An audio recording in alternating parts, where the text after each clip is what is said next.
Hey, and welcome back to the podcast. Thank you so much for checking me out.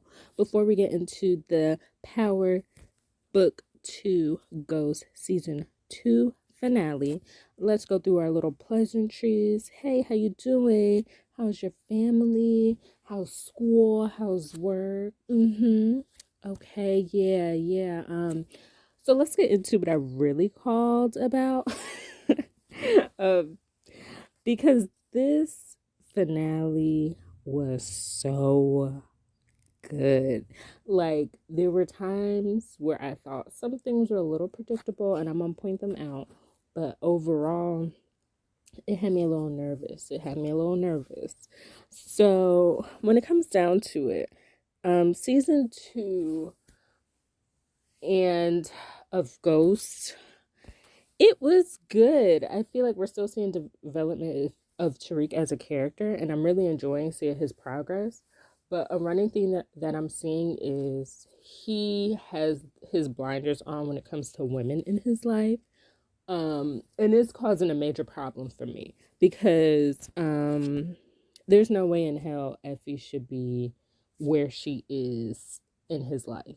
Like, from first off, she's mad at Lauren. She was mad at Lauren for being a snitch when she snitched on Tariq, got him kicked out of school. And then at the finale of the series finale of Original Power, we have to go all the way back there. She seemed to be working with a group of people, and we never knew who she was working with because she was also doing things for convenience of her. So they keep giving us little nuggets about Effie being a snake, but they're not really getting into her character the way they need to. And I'm going to need them for season 3 to really give us more about her, because you can't tell me she wasn't working with either the Italians, or she's a big snitch herself, or she working with the DE. She working with somebody. I don't know what it is, but something in the water is not clean about Effie, and I am here to tell you that right now. So, as you know, in my reviews, I don't do the blow by blows. I pull out what's most important. We're going to talk about it, and then in the comments, in the YouTube streets, over there on the Instagram and other social media, we could talk about what you guys thought was important. But yeah, I'm not going through a blow by blow because we already saw it, and I don't want to waste your time. I just want to get into the mess. Okay, so the beginning scene, Monet and Mecca are on the boat, and she's making this plan. And it's just so annoying to me. Like, Monet is probably my least favorite character at this point in the series. Because she's trying to make boss moves, but she's really not being a boss, in my opinion. Like, she making it seem like, oh, I want this person to do this. Like, yeah, okay, you gonna listen to me? I'm your mom. Lorenzo, Mecca, they all in the palm of my hand, and nobody's listening to her. Like, I she thinks she has all this power. She has all this influence. She thinks she's intimidating, and she's not. Like, I don't get what the disconnect is, but there is one. But she's on the boat talking to Mecca, and she's like, okay, we need to kill Lorenzo. Then she run into Kane and said, well, you need to kill Lorenzo. If Tariq could kill his dad, you could kill yours, basically. Because Kane, he's into the hood games, but you could tell he's not willing to kill his own family. Like, you could tell there's a certain line that he has, and he's not willing to cross it. But Monet is like, well, you need to do it. It's me over your father and all this other stuff. And I'm like, girl, you let them call you Monet, first off. You act like Kane isn't even your son. And that's what I need to know, if that's really your son, because the level of love that she has for all her kids is just, it doesn't make sense. Like, the only person that she really cares about is Zeke, but we're going to get into that a little bit later.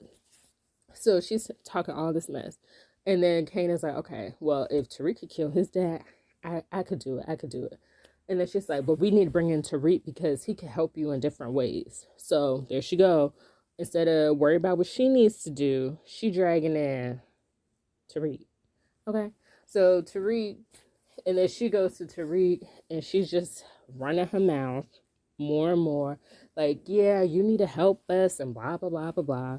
And Tarika's like, well, Mecca's a whole snitch for the feds. And she's like, what? I didn't know. Of course you didn't know, Monet. You don't know nothing.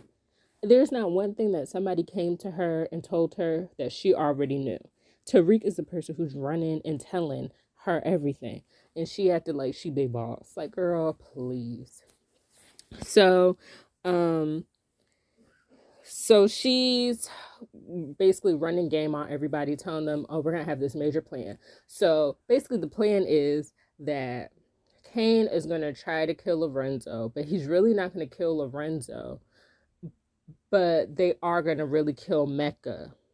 So I'm like, we need all these players for what?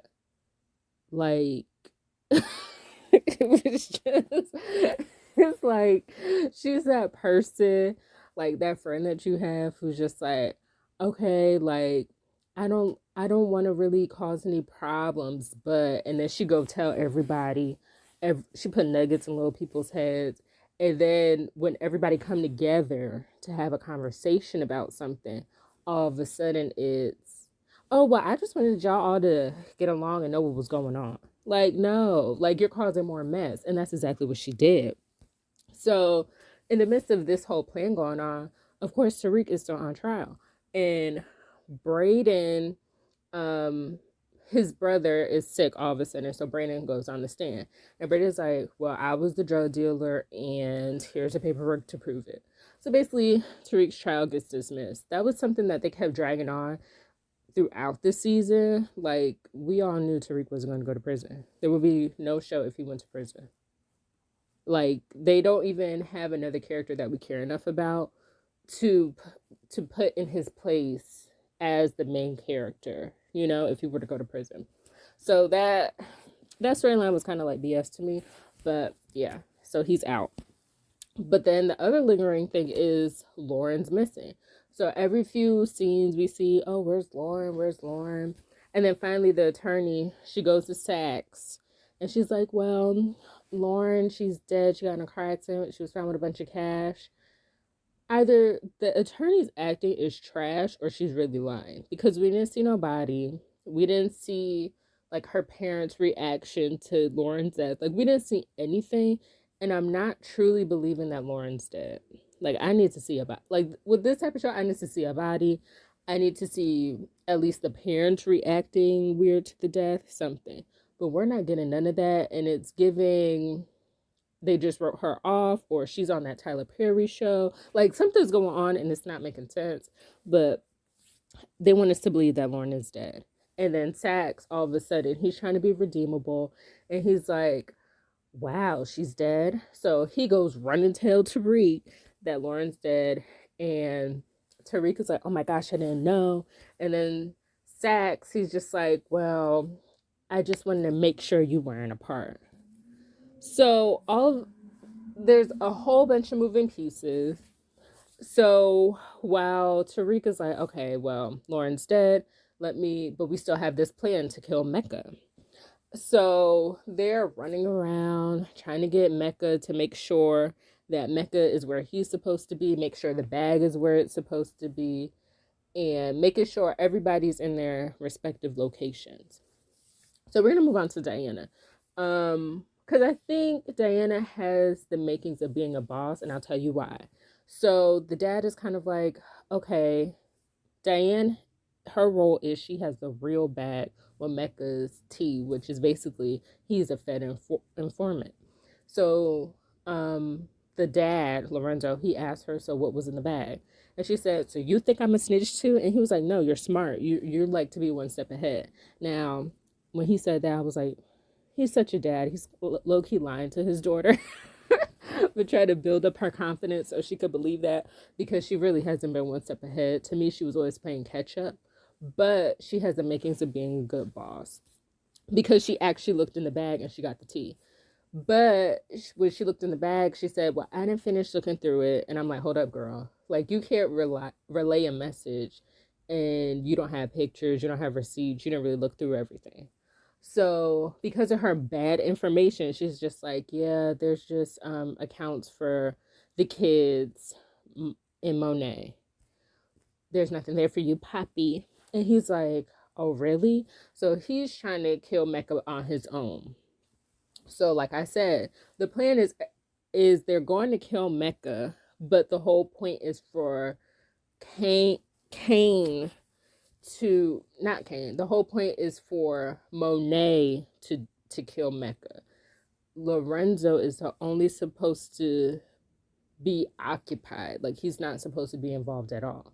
But because of Diane's misinformation, he goes and tries to get at Mecca. So he sees the plane there and he starts shooting. Pew, pew, pew, pew, pew, pew. Those are my shooting noises. And then the person that he shoots falls. So as a viewer, you're like, boy, that wasn't Mecca, because they're flipping to the scene with Mecca and Monet going back and forth, and Monet shoots Mecca and she kills him. So my thing was that I was giving my little kudos to Monet, because this whole time I just thought she was a punk. Because why are you letting everybody else do your dirty work? Like, your real issue was with Mecca. He lied to you. He was the Fed informant. You need to handle him on your own. So the fact that she actually did in the end, I was like, okay. Because in the beginning with the plan, she made it seem like her hands were going to get dirty. So that was good to know. So we find out that somebody kills somebody at the airplane or whatever. So Lorenzo, he kills somebody, he checks the car, makes sure there's nothing there, and he runs along home. Another important scene was that we saw Tasha. So when we saw her and she's in witness protection, I thought Tommy was coming to get her, because right after this episode, Force premiered. So I was like, oh, Tommy's going to get her, Tasha going to be dead, and Tariq's just going to have to get back at Tommy eventually. But no, Yaz is there. Yaz is going to be living with her mom. Tariq knows that Tasha and Yaz are going to be together. They're going to change their names, and he can't ever see them again. Boom. So that storyline wrapped around with a bow. We probably won't see Tasha and Yaz again for a while. So storyline wrapped. Lauren, the conclusion of that was Sax is basically like, yeah, talking to his little girlfriend again. Well, I don't want to be like how I used to be. So I'm going to help you as much as I can. I'm just going to play both sides. You've been playing both sides. Like, this ain't nothing new. I really feel like Sax should have been killed off. I don't know why they keep holding on to him. I don't know who he's related to on this show. But at this point, it's becoming really problematic for him to still be on this show. Everybody else who only did the bare minimum is dead, but Sax is still alive. Like, he needs to go out with a bang. And, like, season 3, I don't want to see him no more. No more. I'm sick of it. So he's saying he gonna play both sides. Storyline wrapped. Davis, we see him with his little brother, and his brother is like, man, I don't got much time. Like, whatever you need to do it quick. I don't have much time to be alive. But whatever it is, I would rather die in prison than anything come back on you. So we're learning more a little about David's character. So I'm like, yes, more screen time for Method Man. Like, this is awesome for us, right? So that storyline is wrapped with a cute little ribbon. Braden, he's no longer in school, and he's going to go work for his father's law firm. And I'm kind of like, I like Braden's character. I hope he comes back. I don't think there should be any issues with him being a part of the show. Like, I think there's a way where Braden can make Tariq more legit. But Tariq obviously doesn't want to be legit. Like, once Mecca was killed, Monet and Tariq were basically like, yeah, we're going to keep this up. So that storyline is also wrapped. And then the finale is they're watching the news, and then they see Mecca was shot dead in his house. So everybody's like, yeah, Mom, you did that, girl. That's what Diana gave her mom her props. Yeah, Mom, you did that. And I was like, Monet should have killed Diane, because that would have been it for me. Because I feel like Monet would kill her kids. Like, she don't care. Like, why would she care? I think the only one she really cared about is Zeke. And for me, the relationship that she has with Zeke is almost like that's her man. Like I don't know if it's because she grew up being the aunt figure her maternal instinct or like the way she acts with him is a lot different than a motherly role to me. So I don't know. That was just a little shaky for me. But they're watching the news and Lorenzo is like, "Oh wow, Mecca's dead. So who was that?" So then the phone rang, and then that cop was like, the fine cop that Karen was sleeping with, who lost, like he lost his badge.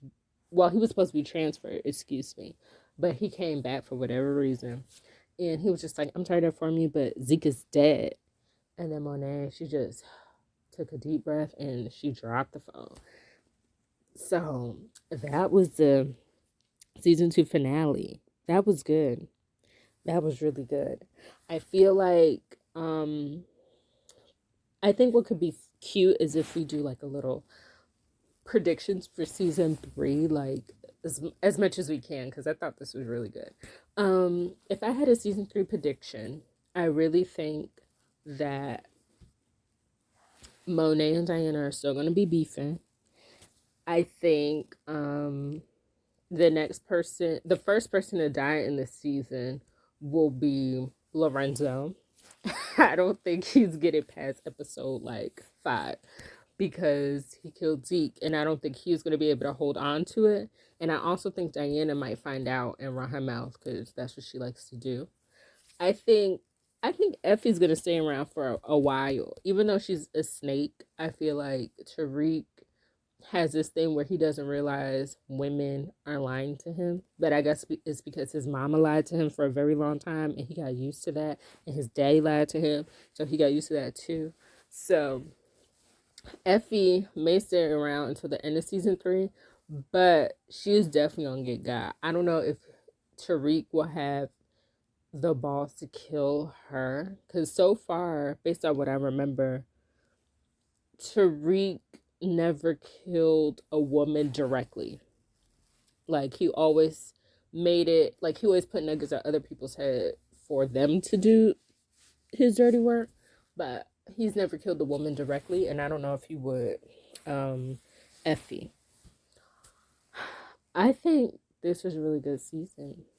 I will give this a out of 5. I'll give it like a 4. It was really good. Like I said, there were some things that I feel like they're dragging on, like Sax still being on the show. They're really dragging it, and I think not giving us enough of Effie's storyline is dragging it too. But I guess they want a long-standing show. So I hope you enjoy this video, this episode. Leave in the comments your opinions, what you thought was important on the show, little connections you made, and any predictions you have for season 3. Check me out on my YouTube channel, which is Veggie Lock, where you can find videos of different reviews, weekly reviews. Follow me on Instagram at the Finale Podcast, which will be in the description somewhere on here.